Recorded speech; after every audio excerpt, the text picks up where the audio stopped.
Bueno, y estamos con el querido amigo, a quien también pido disculpas, Héctor Sosa Llenaro. ¿Cómo te va, Héctor? Muy buenos días, muy contento de poder participar otra vez del programa. Disculpame de vuelta. No, por favor, se entiende.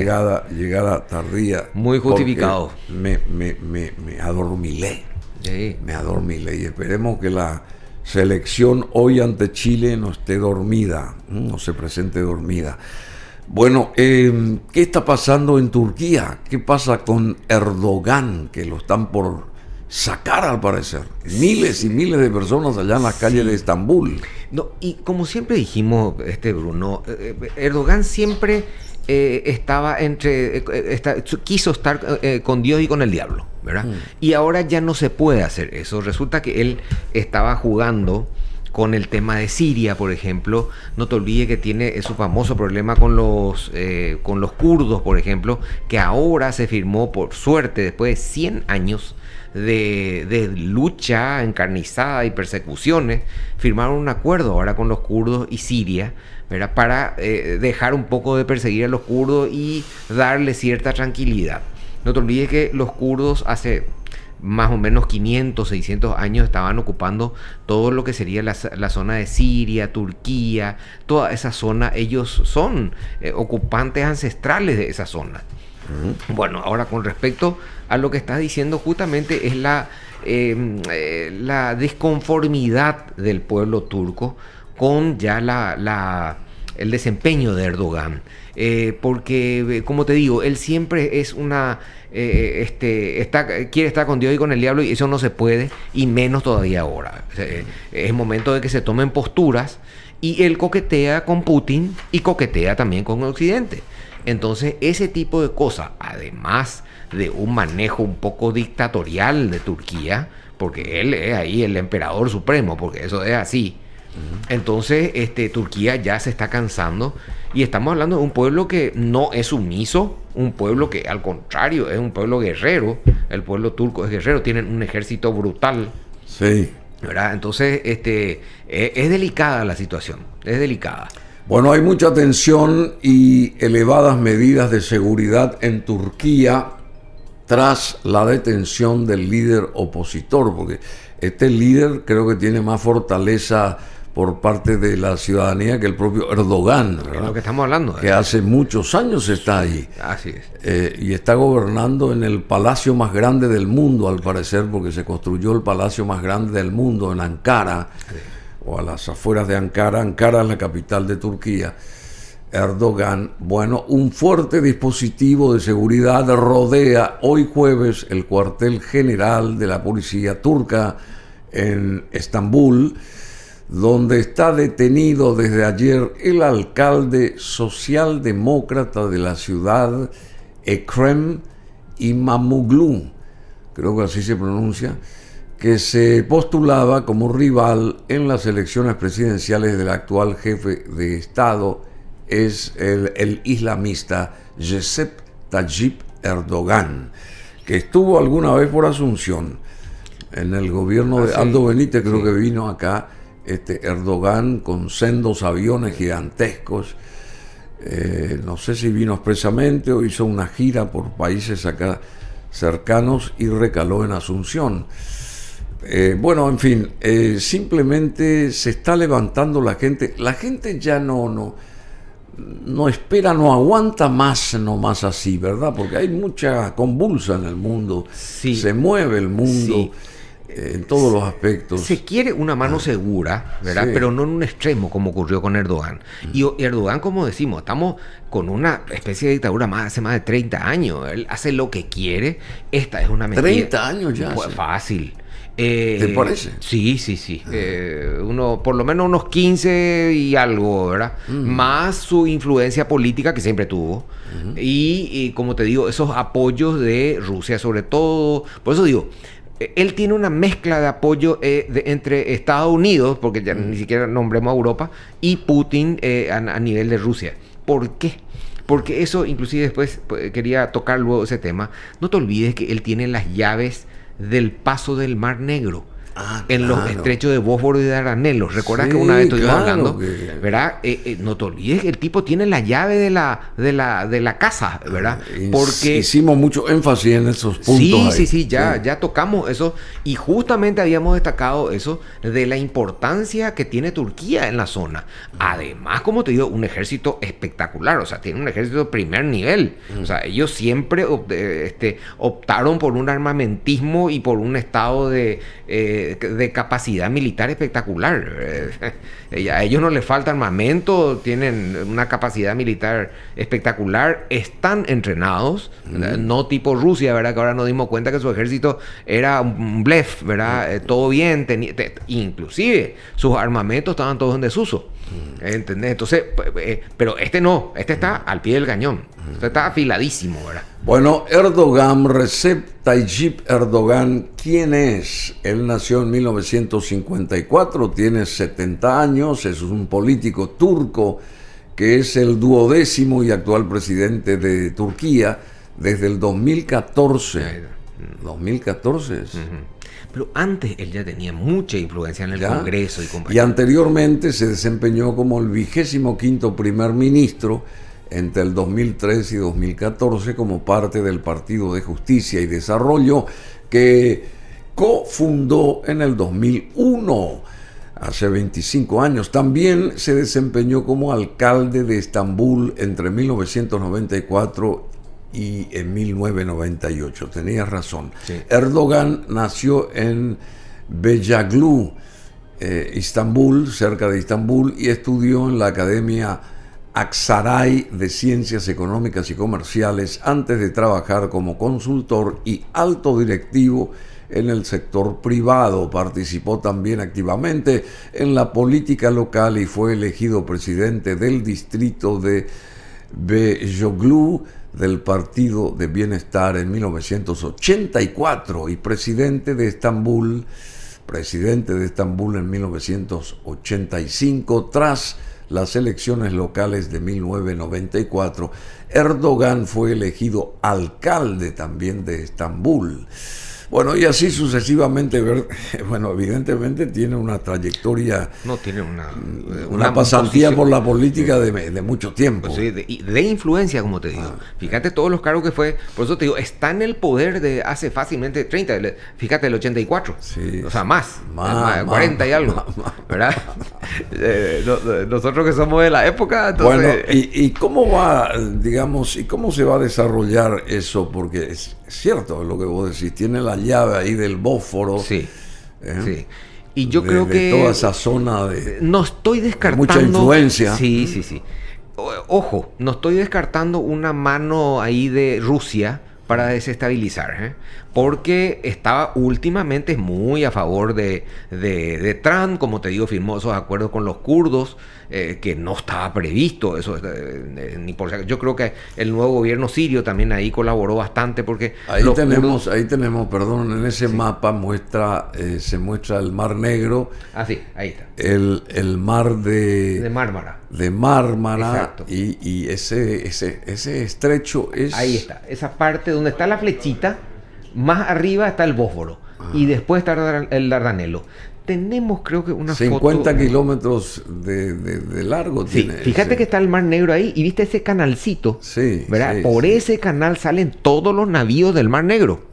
Sí. Y, ojo, hay un tratado... Ese canal es dominado por Turquía. Por Turquía. Ellos tienen la llave, vamos a decir. Cierran el Bósforo, allá en el espacio allá arriba, Dardanelo más abajo, y le bloquean toda la marina de guerra rusa. Ojo. Ojo. La Marina de Guerra rusa y tiene que pedir autorización porque solamente ellos están autorizados por un tratado firmado con Ucrania, Rusia y Turquía en especial. Para pasar por ahí. Para el paso. Ellos tienen, por eso te digo que tienen la llave. Ellos tienen la llave de paso y para... Y no se enciende eso, che. Y ahora yo creo que... No, porque vos decís que vienen del fósforo, me decís. Sí. Sí, hay gente que le llama fósforo, te cuento. Del Bósforo. Sí. Así mismo. Bueno, y después, perdóname. No, simplemente para romper acá. Sí, no. la tensión. Los buques militares tienen que pedir un permiso especial y si Turquía quiere les hace pasar. Ojo. ¿Sí? Porque si no quiere, hay unos misiles antibuques espectaculares. O sea, armada hasta esa zona, como para que si Rusia se quiere hacer el loco y sin permiso atropellar los controles y venir hacia el Mármara, porque fíjate que el mar de Mármara desemboca ya en el mar Mediterráneo. Sí, mar de Mármara. El mar de Mármara es un pequeño mar y fíjate que ahí ya tiene salida al mar Mediterráneo, o sea, por ahí salís al Mediterráneo. Ese es uno de los problemas que tiene Rusia, que está bloqueado ahí en el Mar Negro. Y depende de Turquía para poder pasar. Bueno, y ahí se unen los continentes, Asia y Europa prácticamente. Así es. Y el país que tiene la llave es justamente Turquía. Así es. Por ahí pasó Alejandro Magno, pasó y tomó toda esa zona de Asia, esa zona que ves ahí, que era la Persia de antes, hizo las grandes conquistas y llegó hasta la India y Alejandro. Algún día tenemos que hablar de eso, porque es fascinante. Y aparecieron los elefantes. Los grandes elefantes que después fueron un clavo, lo mismo que en la guerra con Aníbal Barca en Roma, cuando quiso atacar al ejército romano, vino desde España, pero cuando eso no era España, y quiso sorprender a los romanos allá cruzando el Ródano, y se fue con 56 elefantes, terminó con 26, se le murieron todos. Pero Aníbal también estuvo enfrentando a Alejandro Magno. Sí, más bien a los romanos. Él se enfocó en los romanos, porque fueron los dos, Aníbal Barca y el padre y el hijo, que enfrentaron a Roma. Roma era su principal enemigo. Sí, pero también Aníbal luchó, me parece que fue el que... Tuvo un problemita ahí en lo que sería Córcega, por la dominación de Persia del mar. No creía tanto en Alejandro al principio y después se tuvo que tragar la mandarina. Nadie creyó en el macedonio. Bueno, por otro lado, querido amigo Héctor Sosa Llenaro, que es analista internacional, muy bueno, abogado, y por supuesto una persona preparada. ¿Qué está pasando entre Trump, Putin y Zelensky? Hubo al parecer una llamada de Trump a Zelensky para avanzar hacia el fin de la guerra en Ucrania, según Estados Unidos, según Washington. No sé cuál es la posición de Rusia o lo que dice Rusia al respecto. Hay una defensa de Rusia y de Ucrania. Zelensky ofrece a Estados Unidos el control de la central de Zaporizhia si la recupera para Ucrania. Zelensky ofrece a Estados Unidos el control de la central de Zaporizhia si la recupera para Ucrania. ¿Cómo está esa situación? Está bastante especial y te voy a hacer una serie de observaciones ahí. Yo creo que Trump está patinando, Lo veo. Patinando. Sí, está empezando a patinar. A mí me parece que se alistó para este concurso de skates acá de patinaje del 2026 acá en Paraguay. Sí. Va a venir a competir. Y va a ganar. Bueno, y después. Bueno, el tema es el siguiente. Recordad que ya habíamos dicho nosotros en el programa anterior justamente que se venía la conversación entre los dos, ¿verdad? Es que Trump, no te olvides que prometió que a las 24 horas iba a parar la guerra de Ucrania. Sí, claro. A las 24 horas tomar el gobierno, ¿verdad? El 20 de enero. El 20 de enero, ojo. Bueno, entonces fuerza esa conversación con Putin. Putin no tuvo la iniciativa, fue Trump el que tuvo. Después de la reunión de Jeddah, recordarás ahora, hace 15 días, en Arabia Saudita, en la cual se estableció, o sea, Zelensky aprobó el alto al fuego con esas condiciones, con ciertas condiciones, ¿verdad? Ligeras, muy ligeras. Entonces eso, ¿te acordás que dijimos que le tiró la pelota a Putin, Trump, pero Putin no tomó la pelota? Fue Trump otra vez el que insistió en la llamada y ahí hablaron 90 minutos. Todos los analistas estaban pendientes de lo que salía ahí, el chismecito que salía ahí, ¿verdad? Porque querían saber por qué tardaba tanto. O sea, supuestamente era bueno que hayan tardado tanto porque Trump es famoso, no es muy famoso por hablar demasiado. Él es muy acá lo que yo quiero. No, pero se encontró con otro que le paró el carro. Y lo peor es que hizo una serie de renunciamientos muy especiales, Trump.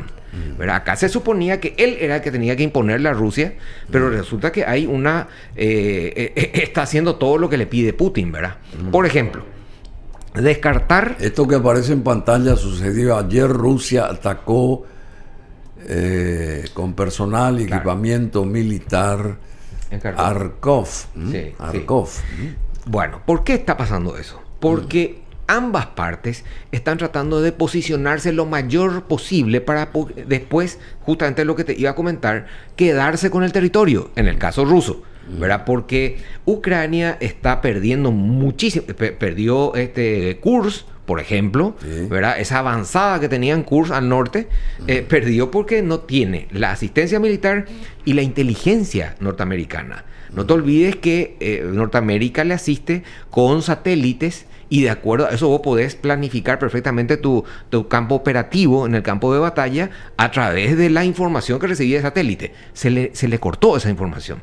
Se le cortó asistencia militar y financiamiento. ¿Por qué? Por uno de los condicionamientos que pone Putin. Fíjate lo grave de las renuncias que está haciendo Trump. Y a ver, ¿y qué está poniendo Putin? ¿Cuáles son los primero, condicionamientos? Descartar en forma absoluta que Ucrania forma parte de la OTAN. Sí. Bueno, segundo, le culpa a Zelensky y a Biden, se le culpa a Zelensky y a Biden de la guerra. O sea, Zelensky y Biden tuvieron la culpa de que Rusia haya invadido Ucrania. Ahora. Eso ya no se discute. Fíjate que ya en las primeras pronunciaciones luego de Trump no quería que se hable de una invasión rusa a Ucrania. ¿Recordás que en los primeros días ya de su gobierno... Él responde, Rusia respondió simplemente. Así es. Le aparta a Keith Kellogg. ¿Recordás que Keith Kellogg fue el designado por Trump para la negociación de la guerra de Ucrania? Ojo. Sí. Y Putin pide la cabeza de Kellogg. Ya está, fuera. O sea, que le saquen a Kellogg pues no le gusta. ¿Verdad? No le gusta. La no aplicación del artículo 5 de la OTAN. ¿Qué decía el artículo 5? Que cualquier país miembro de la OTAN atacado va a tener la respuesta inmediata de la OTAN como tal, ¿verdad? Entonces quiere que se anule eso con respecto a Ucrania. O sea, atendé, ya está todo aprobado esto. O sea, yo estoy hablando de las cosas que Trump ya le aprobó a Putin, ¿verdad? Entonces, eso es grave. Bueno, de acuerdo con el Kremlin, en la conversación, Putin exigió, conversación con Trump, Putin exigió como condición para un arreglo pacífico el cese de la ayuda militar extranjera a Ucrania, aunque ordenó detener por espacio de 30 días los ataques contra la infraestructura energética del país vecino, condición clave esta para impedir una escalada del conflicto y el trabajo hacia un arreglo político diplomático que debe ser el cese total de la ayuda militar extranjera y el suministro de datos de inteligencia a Kiev, señala el comunicado del Kremlin. Justamente durante la charla, el líder ruso valoró positivamente la propuesta de Washington para que ambos mandos suspendan durante 30 días los ataques contra la infraestructura energética.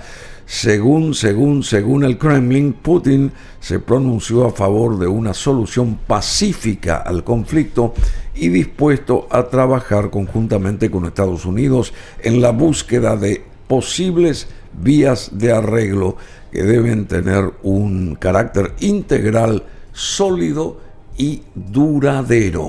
Ok, te explico ahí algunas cositas. Sí. ¿Por qué le conviene a Putin este alto al fuego? No acuerdo de paz. Alto al fuego es dejar de dispararnos durante 30 días. Bueno, ¿qué pasa?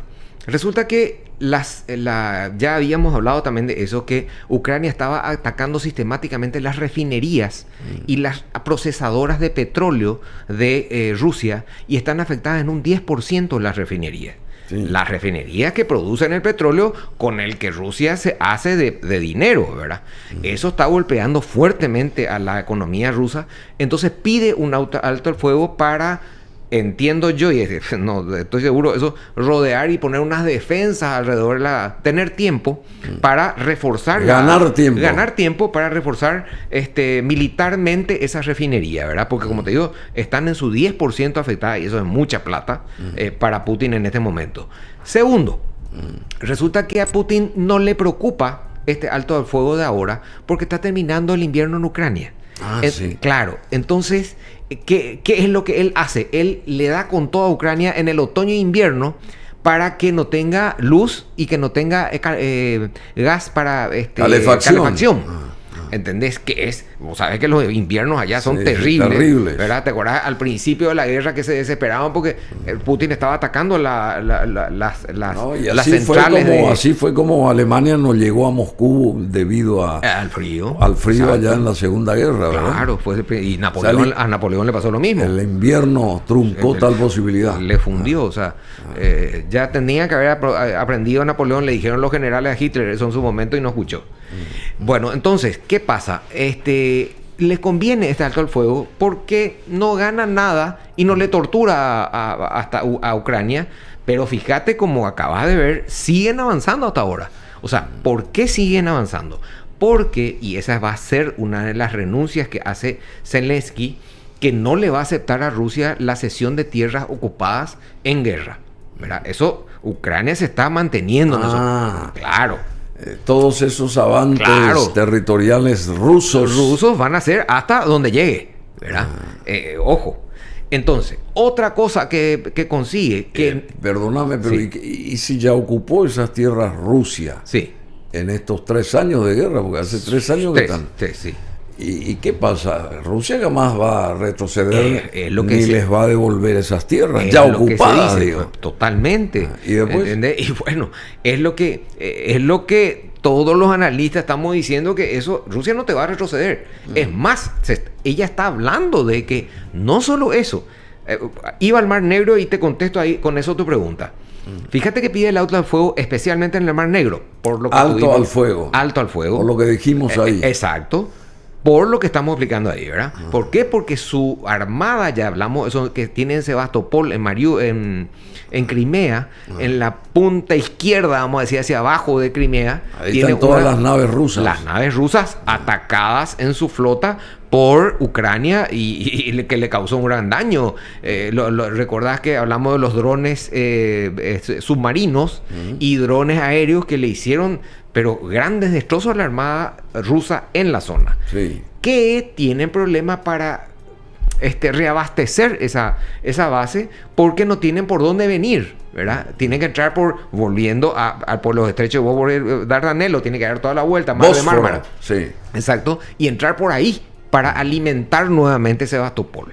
En síntesis, ¿qué condiciona también Putin? Que se suspenda cualquier ataque en el Mar Negro. ¿Para qué? Y obviamente para reabastecer sus bases militares. Pero también, y eso es lo grave ahora, además de Crimea, que ya le considera suya, ¿verdad? Que ocupó en el 2014, que fue una de las causas que motivó justamente los tratados de Minsk, que podemos hablar un poquitito de eso, porque la audiencia va a entender ahí por qué Zelensky pide tanto las seguridades del cumplimiento de los compromisos rusos, ¿verdad? Vamos a ir a eso. Bueno, porque quiero terminar esta parte. Está queriendo pedir Odessa. Odessa es un puerto que está arriba de Crimea, ¿verdad? Sí. En territorio continental ahí ucraniano. Tenemos imágenes, ¿verdad, José? Tenemos ya. Sí, encontraste Odessa, seguramente. Odessa.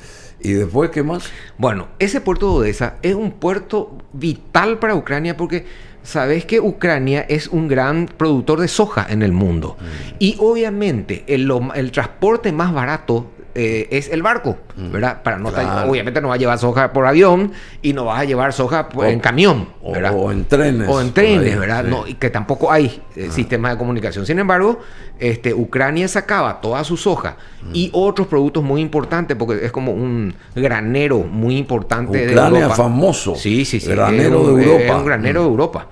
Y saca, como dijimos, por el Mar Negro, saca por el Mar de Mármara y va a repartir sus productos por todo el mundo a través del Mar Mediterráneo. ¿verdad? Entonces, ese porque es tiene otro. que seguir viviendo ese Tiene país. que seguir viviendo.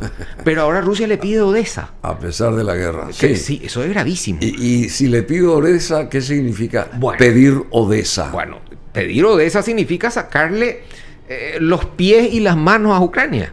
La matás a Ucrania ahí, porque uno de los principales ingresos, yo diría el principal, es la venta justamente de esos granos al mundo. Sí, ¿verdad? sí, Por lo, sí. como decimos, es el granero de la parte de Europa, de Europa de esa zona. Del sur, digamos. Del sur, sí. exacto. Entonces, sureste. sureste. Sí. Entonces, ese es otro gran problema. Otra gran problemática que está planteando Putin, y lo peor es que no sabemos qué dice Trump, ¿verdad? Al mismo tiempo, Europa, que ya habíamos adelantado que se iba a armar este problema que se está suscitando, ¿verdad? Por ejemplo, antes de ayer, Ursula von der Leyen, la presidenta de la Comisión... Ursula von der Leyen, sí. Es la presidenta de la Comisión Europea, sí. Hizo una... Mira, yo diría que clavó la lanza de guerra, ¿verdad? ¿Sí? Porque fue un ¿Qué discurso... ¿Qué dijo? Fue un discurso muy belicoso, ¿verdad? Dijo que Europa tiene que prepararse y que volvimos a la época de el armamentismo en el mundo. O sea, que tenemos que ser, le dice ella a los europeos, tenemos que ser conscientes de que tenemos que armarnos. Ella quiere dedicar por lo menos el 5% del Producto Interno. 5%. Fíjate que Europa está gastando 1,5% que ni le quiere pagar a la OTAN, ¿verdad? Ella pide que más o menos el 5% del Producto Interno Bruto de cada uno de los países se dedique a un proceso de rearme de Europa. 40.000 soldados, ¿qué pasa, Marcelo? ¿Convoca a quién? Sí, convocan Francia e Inglaterra a 40.000 soldados, Bueno, seguramente para ayudar a Ucrania. A Ucrania. Vamos a otra condición. ¿O para ayudar a quién? ¿Para ayudar a quién? A Ucrania. Sí, Sí, claro. porque quieren poner unas fuerzas de paz ahí. Rechazado por Putin. También. Rechazado. O sea, la prohibición. Y acá está Macron hablando con el primer ministro Inglés. Kramer, creo que se llama. Starmer. ¿Cómo es? Starmer. Sí, el primer ministro de Gran Bretaña. Sí. Bueno, y Trump, por otro lado, prevé un avance rápido tras hablar también con Putin. Se dirigió a través de su red social Truth Social, Trump, para pronunciarse sobre la conversación y afirmó que, tras el alto el fuego inmediato contra la infraestructura energética acordada con Putin, ambos han decidido empezar a trabajar rápidamente para lograr un cese completo de las hostilidades. Porque esa es mi pregunta, ¿por qué no termina esta guerra? ¿Cuál es la historia? Porque están buscando, escarbando, sacando historias tras historias y no termina. Sigue la belicosidad ahí. Moscú duda de que Trump vaya a dejar de apoyar a Ucrania. Ese es otra visión que tiene también el Kremlin. Sí. La portavoz del Ministerio de Exteriores ruso, María Sayarova, ha acusado a Kiev de violar el presunto alto el fuego que ningún bando ha llegado a formalizar al atacar unas instalaciones petroleras en Kavkazskaya, en la región sureña rusa de Krasnodar, al día siguiente de la llamada entre los presidentes Putin y Donald Trump. Es lo que estamos hablando, Bruno. Cada uno está haciendo el mayor perjuicio que puede hasta que llegue ese acuerdo, ¿verdad? Fíjate que 346 drones lanzó hacia Moscú, Ucrania, hace 4 días, que según Rusia fueron todos derribados y que no causó daño. Parece que hubo 3 muertos, según Rusia, que no puedes creer, ¿verdad? No puede ser que 346 drones no hayan causado daño. Y según ellos tumbaron todos y todo. Pero fíjate el ataque brutal que está habiendo. O sea, se están tirando con todo, ¿verdad? Y están hablando de paz, ¿verdad? Otra cosa, fíjate... ¿Qué sería si hablaran de guerra, mijo? A la pucha. Imagínate si estaban en guerra, ¿verdad? Bueno, y acá vamos con lo que dice el presidente del gobierno español, Pedro Sánchez. Europa tiene que estar en la mesa de negociaciones de Ucrania, asevera Pedro Sánchez, y ha defendido a su llegada a Bruselas. Llegó allá a Bélgica la necesidad de que Europa sea un interlocutor clave en las negociaciones de paz sobre Ucrania. Ha anunciado su apoyo, este señor Sánchez, a la propuesta finlandesa de crear un equipo negociador y nombrar a un representante de Europa para la mesa de negociaciones. Negativo. No va a ocurrir. No va a ocurrir. No va a ocurrir. Además que Pedro Sánchez no tiene ninguna credibilidad. Los españoles lo quieren linchar, ¿verdad? Sí. Porque es un payaso total. No sirve. Está un desastre en la Pedro política. Sánchez. Pedro Sánchez está internamente un desastre. Los españoles ya se burlan abiertamente de Pedro Sánchez, ¿verdad? Sí. O sea, no tiene ningún peso ni en España y mucho menos a nivel internacional. Pero recibió una llamada. Y sí, pero es mentira. No, de Armani, digo, porque lo quieren como modelo. Sí. Eso él está impecable siempre, ¿verdad? Bueno, y después en pinta, por pinta no se le critica. Bueno, acá los que están cortando la torta son Macron, que habíamos adelantado que quiere capitanear o encabezar la ofensiva de Europa, y Starmer, que está teniendo una actitud bastante interesante en apoyando a Macron, ¿verdad? Otra cosa, y hablando de esto que dijo Sánchez, Putin rechaza cualquier negociación en mesa de Europa y de Ucrania. O sea, no quiere hablar con ellos. No quiere hablar. No. Simplemente no. ¿Y con quién quiere hablar? Solamente Rusia critica los planes de rearme de la Unión Europea. Se ha convertido en el bando de la guerra. Sostiene Moscú. El Kremlin ha criticado los planes de rearme en Europa, afirmando que la Unión Europea se ha convertido en el bando de la guerra. Afirmó que esos planes chocan con el actual estado de ánimo en Rusia y en Estados Unidos, que han iniciado contactos para intentar poner en marcha una tregua en Ucrania. Bueno, le contestamos a Putin. Sí. Resulta que Europa no le cree a Putin, ¿verdad? Porque nunca cumplió ninguno de los acuerdos. Por eso digo, por eso insiste tanto Zelensky en que se establezcan medidas de seguridad específicas para que obligar a Rusia a que cumpla con los tratados, porque no cumplió el Tratado de Budapest. Fíjate que en el Tratado de Budapest de 1994, Ucrania tenía el era tercero en la tenencia de armas nucleares en el mundo. ¿Así? Tenía 1.900 ojivas nucleares estratégicas, 360.000 bombas atómicas tácticas. La estratégica es la bomba atómica que tiene un efecto muchísimo más grande. Las bombas estratégicas, las tácticas, son bombas más limitadas en su alcance, ¿verdad? Para que la audiencia entienda, una bomba atómica, por ejemplo, las ojivas nucleares pueden hacer desaparecer la mitad de Estados Unidos, ¿verdad? Una bomba táctica puede hacer desaparecer Fernando la Mora. Es más limitada. Eso sin descartar la radiación, etcétera, que tiene y todas esas cosas, ¿verdad?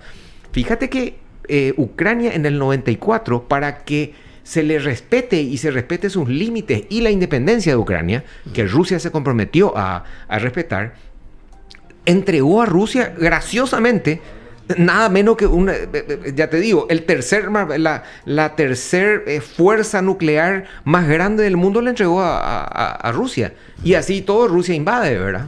Y hablamos recién de los tratados de Minsk, que fueron por la agresión permanente desde el 94, la agresión permanente de Rusia hacia Ucrania, que azotaba siempre la zona del Donbass, que ahora tomó, ¿verdad? Inclusive ahí tenemos Bueno, Rusia anuncia, por otro lado, una nueva ronda de negociaciones con Estados Unidos en los próximos días. Rusia y Estados Unidos celebrarán en los próximos días una ronda de negociaciones a nivel de expertos en Arabia Saudita, según ha anunciado hoy jueves el portavoz del Kremlin, Dmitry Peskov. Estamos hablando de los próximos días, entre comillas, dijo Peskov en su rueda de prensa telefónica diaria cuando se le ha preguntado por una posible reunión el domingo pasado. Justamente Peskov, subrayando que ambas partes están consensuando aún algunos asuntos, ha señalado que la reunión tendrá lugar probablemente en Jeddah, pero no el domingo, como aseguró el asesor de Seguridad Nacional de Estados Unidos, Mike Waltz, sino a principios de la próxima semana. Están apretando. Ahí tenemos, por ejemplo, fíjate, este fue un disparador muy importante. Ahí tenemos Crimea del otro lado, ¿verdad? Rusia de este lado. Y ahí va a estar, porque tenemos otra fotografía del famoso puente de Kerch. Recordarás que a los 4 o 5 meses del inicio de la guerra de Ucrania, Ucrania ataca con drones submarinos el puente de Kerch. ¿Recordás que puente se hizo de un Kerch, desastre? Ahí sí. está el puente de Kerch, ¿verdad? Bueno, pero volviendo a ¿Y la el puente anterior... de Kerch qué importancia tiene? Ahora les explico. Volviendo a la imagen anterior, ahí está una isla ahí entre Crimea y Rusia. Sí. Ese paso que está ahí de mar que se ve es Isla de Tuzla. La isla de Tuzla está, fíjate, es parte separada. de Ucrania. La verdad que está en tierra de nadie, ¿verdad? Fíjate esa línea blanquita que aparece ahí abajo donde dice Isla de Tuzla, Ucrania. Hay como un hilito ahí, ¿verdad? Que se va hacia la isla. Sí. Una especie de... Una península sería. No. Es una construcción que hizo Rusia para acercarse a Tuzla y poder dominar Tuzla y ya presionarle a Ucrania para tomar toda esa zona. Dios mío. Para salvar eso, antes de los acuerdos de Minsk, se hizo el puente de Kerch, que ahora tenemos la otra lámina donde se ve lo que es el puente de Kerch. Puente de Kerch. De Kerch, ¿verdad? ¿Por qué? Es demasiado importante porque a través de ese puente Rusia lleva toda su carga, ahora está alimentando militarmente a toda la zona ahí del Donbass y todo. De Crimea. Y de Crimea. ¿Verdad? A través de eso, y anteriormente en épocas de paz servía para transporte de mercaderías. Y esto que estamos viendo acá, esa construcción de la que mencionaste, ahí en la pantalla está.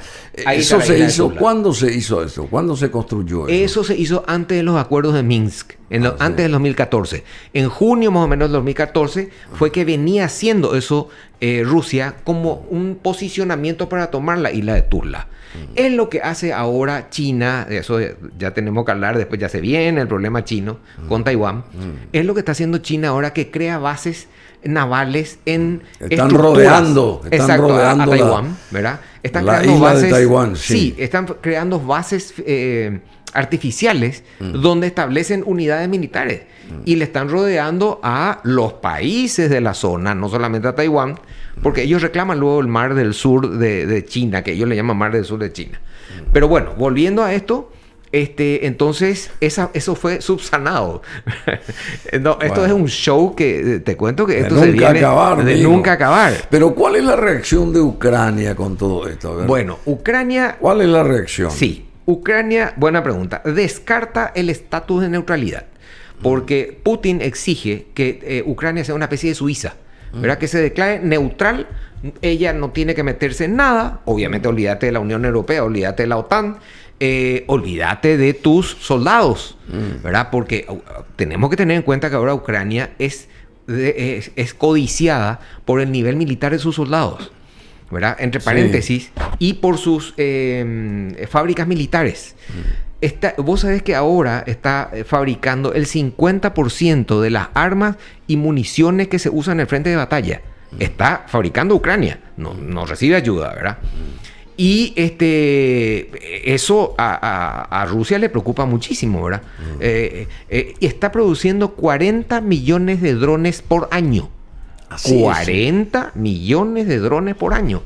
O sea, se está convirtiendo en una potencia militar muy importante en el patio trasero de Rusia. En las narices ahí. En las narices de Rusia. Bueno, drones rusos golpean hospitales e infraestructura energética de Ucrania tras la llamada entre Putin y Trump, esa conversación que hubo ahí recientemente y que sigue latente porque alzan los teléfonos ambos y se comunican, hay línea abierta, directa. Sí. Y bueno, y por otro lado, Zelensky acusa a Putin de no respetar su palabra. ¿Qué quiere decir eso? Es lo que estamos diciendo. No respetó los acuerdos de Budapest, no respetó los acuerdos de Minsk 1 y 2 del 2014 y del 2015, en los cuales, como te digo, se inició con este problema de Tuzla, de la isla de Tuzla, que después se subsanó con un puente, el puente de Kerch, y después el apoyo a los subversivos de la zona del Donbass, el apoyo militar que se le dio. Ahí hubo una especie de guerra civil apoyada por Rusia, ¿verdad? Y ahí, por eso te digo, o sea, y él había firmado los acuerdos de Minsk del 2014 y del 2015. O sea, no hace caso a nada. O sea, no hace caso a nada. Y hubieron garantes, se presentaron como garantes Alemania, China, Estados Unidos e Inglaterra, ¿verdad? Bueno, hay una coalición de más de 30 países que busca presionar a Rusia, justamente. Esta coalición de 30 países estaría dispuesta a unirse a la coalición de voluntarios, por otro lado, liderada por el Reino Unido, para hacer efectivo un acuerdo de paz en Ucrania, declaró el lunes pasado el portavoz oficial del primer ministro británico Keir Starmer. Esperamos que participen más de 30 naciones. Obviamente, las capacidades de contribución variarán, pero será una fuerza importante con un número significativo que proporcionará tropas sobre el terreno y un grupo más grande que contribuirá de otras maneras de apoyo logístico también y de base, indicó el representante de Downing Street. Bueno, y así sucesivamente. Totalmente rechazado eso por Putin, ¿eh? Claramente rechazado. Le pide, ahora en la conversación que tuvieron con Trump. Este Starmer no tiene suerte, parece, porque Washington también lo declara, qué sé yo. Hay un pequeño problemita ahí. Y Moscú ahora también. O sea, sí, no, es que lo que estamos diciendo, Bruno, Moscú no le reconoce como interlocutores válidos para el arreglo de paz, nada menos que al dueño del circo, que es Ucrania, ¿verdad? Y mucho menos a Europa. ¿Por qué? Porque ve que Europa no se está comiendo el chiste, ¿verdad? Y Europa se está dando cuenta del peligro inminente que tiene Rusia. Ursula von der Leyen también destacó el nivel de armamentismo que está alcanzando Rusia. No solo no está bajando su potencia, su inversión en temas de armas, está ocupando el 40% del producto del financiamiento federal del Estado ruso, está invirtiendo en armas. ¿Qué porcentaje? El 40% del muchísimo. Presupuesto federal ruso, claro. Que es un 9% del PIB ruso. Es un 9%. Eso lo señala Ursula von der Leyen ayer en Dinamarca. Sí. Destacó eso y, como dice ella, esto es una tomadura de pelo. El tipo está hablando de paz y se está armando como loco. Hasta los dientes. Hasta los dientes. Por otro lado, y ya cerrando, porque está el duque de Areguá en el estudio, y es toda una inmensa satisfacción tenerlo nuevamente después de mucho tiempo al duque acá. Este otro conflicto allá de Medio Oriente, Netanyahu, que es el líder israelí, tras retomar los ataques contra Gaza, esto es solo el comienzo, dijo Netanyahu. ¿Qué sabes de lo que está pasando ahí? Cualquier acuerdo que se llegue va a ser bajo fuego. ¿Así? Así de claro. ¿Así? ¿Por qué? Resulta que recordarás que para el alto al fuego con Hamas se establecieron fases, 3 fases en concreto.